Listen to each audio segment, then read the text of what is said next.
Alright, Shalom, Shalom. This is your brother AHBAD from YAHAWAH, YAHAWASHI, AHBAD. I'm Prophet for Service, St. Petersburg, Florida.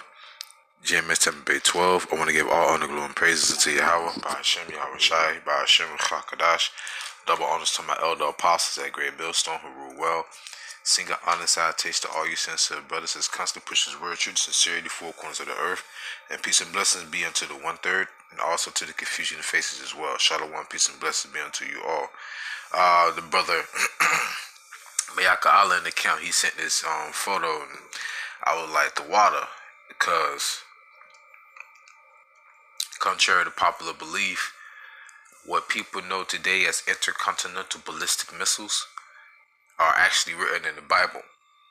Okay, Salakia. I'm still drinking on my smoothie, Salakia. So this is basically one of the major prophecies that are going to actually occur here on the earth. But before I go any further into this lesson, I want to open up with a precept, because all these wars that we see today, drones, unmanned vehicles, technology has been expanding and vast.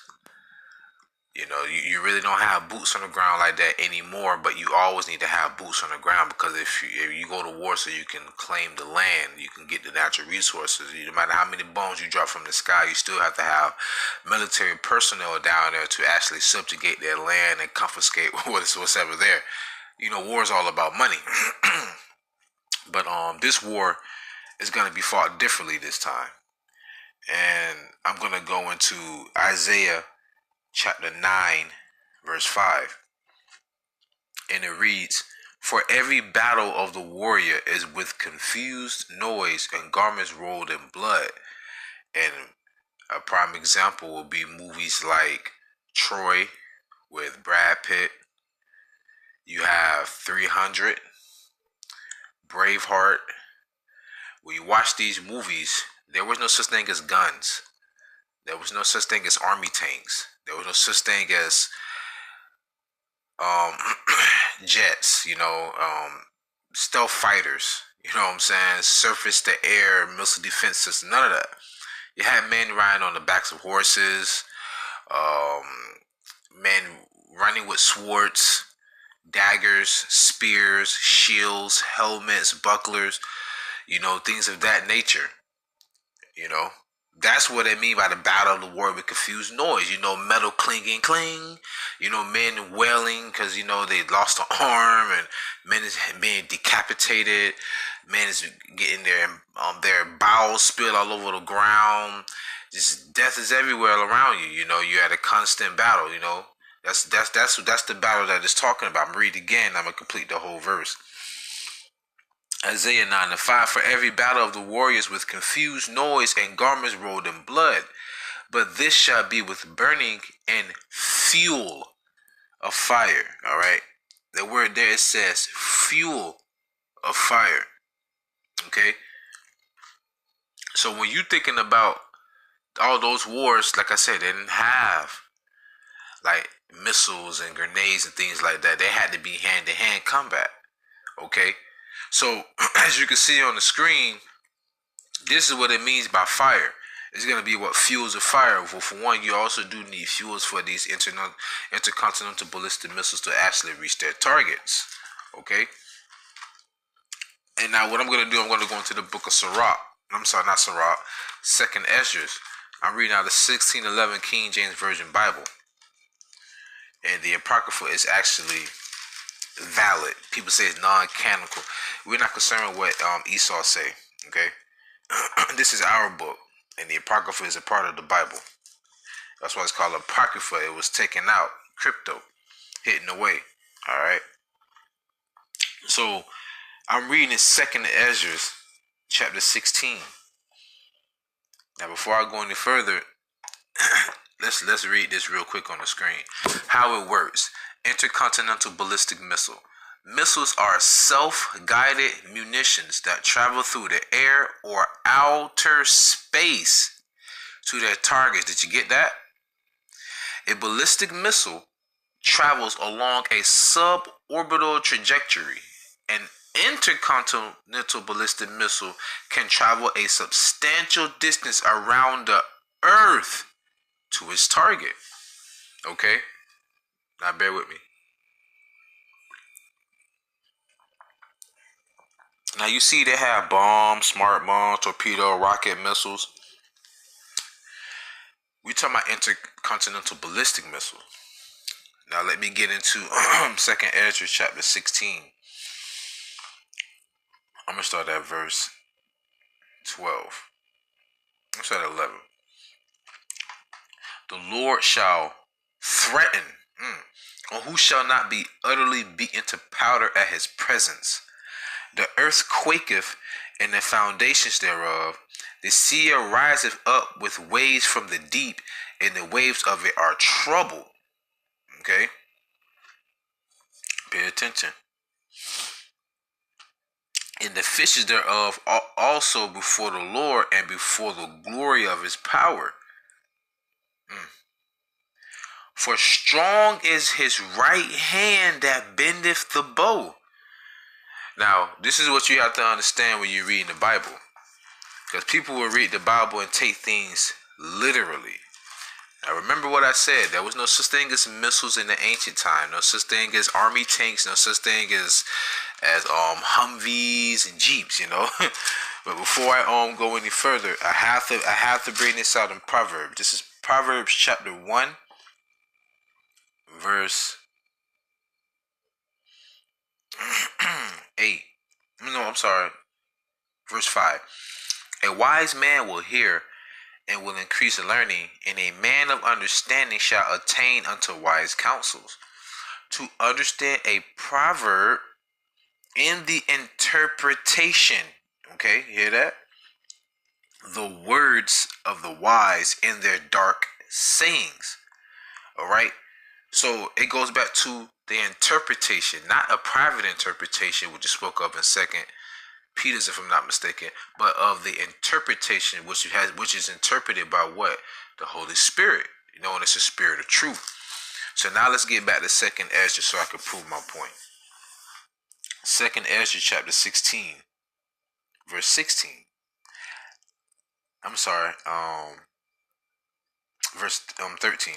For strong is his right hand that bendeth the bow. His arrows that he shooteth are sharp, and shall not miss when they begin to be shot into the ends of the world. Now I remind you, even if show me one person that could shoot an arrow from Australia to Asia.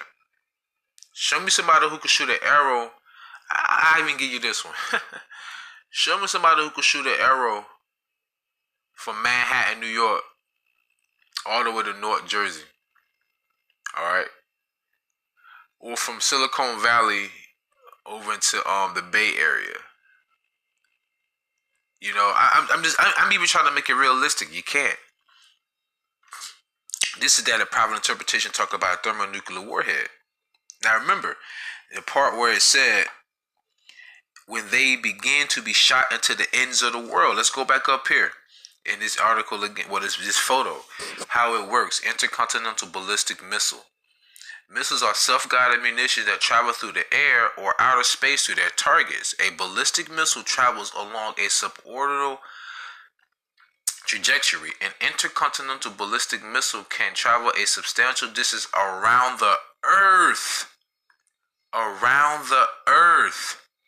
Okay, to its target.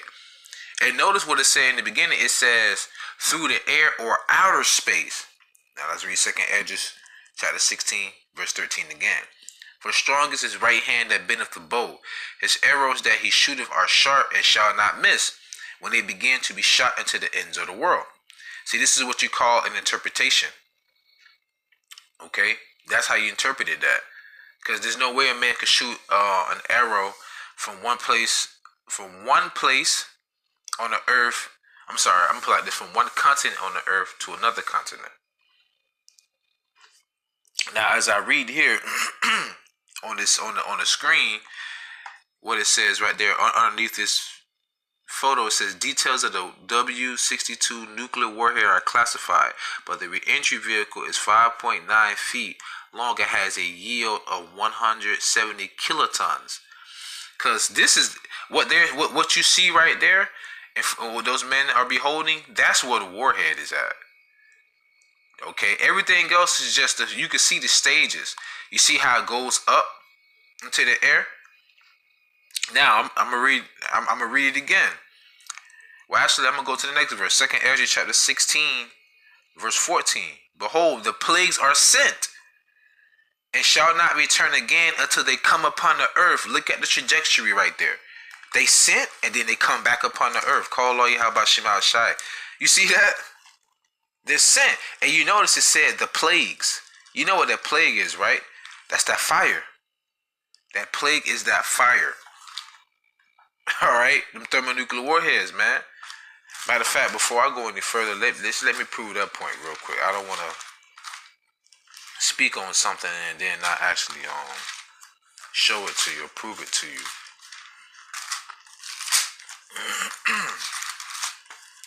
This is simply proving that thermonuclear warheads are in the Bible. This is Zechariah chapter 14, verse 12. And this shall be the plague wherewith the Lord will smite all the people that have fought against Jerusalem. Their flesh shall consume away while they stand upon their feet, and their eyes shall consume away in their holes, and their tongue shall consume away in their mouth. Well, look at that detonation right there. When the trajectory came back into the earth orbit and it hit the earth, fire will do that to you. Okay, let's go back to 2nd Ezra chapter. I didn't mean to make this too long, so like it. 2nd Ezra chapter 16, verse 15. The fire is kindled and shall not be put out till it consume the foundation of the earth. Okay. 16, like as an arrow which is shot of a mighty archer returneth not backward. Because once you launch them nukes or launch that missile, there's no way it's on its course to hit its target. It's going to hit its longitude and latitude, its coordinates. Okay. Like as an arrow which is shot of a mighty archer returneth not backward, even so the plagues that shall be sent upon earth shall not return again. And what did Ezra say? And this also proves to you about reincarnation. Woe is me, who will deliver me in those days? Okay, so this was a prophecy that Ezra saw back during the time the Babylonians was on the scene, if I'm not mistaken. Okay, I think it was Darius who was on the scene as well. I think he was around when it was 3 kings. It tell you that in the first Ezra, the first chapter, the 2nd chapter, if I'm not mistaken. All right. So lo and behold, there it is. Okay, and also this also is also written in the scriptures, because that's the end of those thermonuclear warheads hitting. Now, remind you, this is not gonna happen before they implement the RFID chip. Remember that, because you see all these tension that's occurring over there in the Middle East and all around the world. Well, Yahushua said this is the beginning of sorrows. He said, but be not afraid, but tremble not. Okay, that all this happening, all this is occurring around the world is going to show you that we living in these last days, and this is time for us to be redeemed by our Redeemer. Okay, that's the time that we are living in. I'm gonna close out with this last precept. And yeah, I'm gonna close out with this last precept, and that's gonna be it. This is Isaiah chapter 34, verse 4. I'm gonna start at start at 4. And all the host of heaven shall be dissolved, okay, and the heavens shall be rolled together as a scroll. You see that? You see that mushroom cloud? See how it's like have you ever seen an ancient scroll? Or if you just take a loose leaf paper, you roll it up, you know what I'm saying? You were young, roll up, you try and make little, y'all know, Esau used to do little spitballs and all that stupid stuff, you know? But that's what's happening with that cloud. It's rolling up. And what's being, look at the clouds around it. They just being dissolved. They dissipate. Okay, and the host of the heavens shall be dissolved, and the heavens shall be rolled together as a scroll, and all their hosts shall fall down as the leaf falleth off from the vine, and as a falling fig from the fig tree. And I'm gonna close out on this. For my sword, which is what? An instrument of war, instrument of death. Remember, the ancient battles was with confusion and garments rolled in blood, but this is with fuel of fire. Remember that, right? For my sword shall be bathed in heaven. Behold, it shall come down. Man, call Allah YAHAWASHI. Let's talk about them nukes, man. It shall come down upon Idumea, Edom, Adawam, the so-called white man, woman, and child, and upon the people of my curse to judgment. Okay? So I pray you were edified with this video. I want to give all honor, glory, and praise to YAHAWASHI. Man, like I always say, man, ask for forgiveness, pray without ceasing, stay humble, remain diligent. The water YAHAWASHI, and keep the spirit of edification upon me. To further notice, man, call me Asha Allah, Muwafla Babal, Shalom.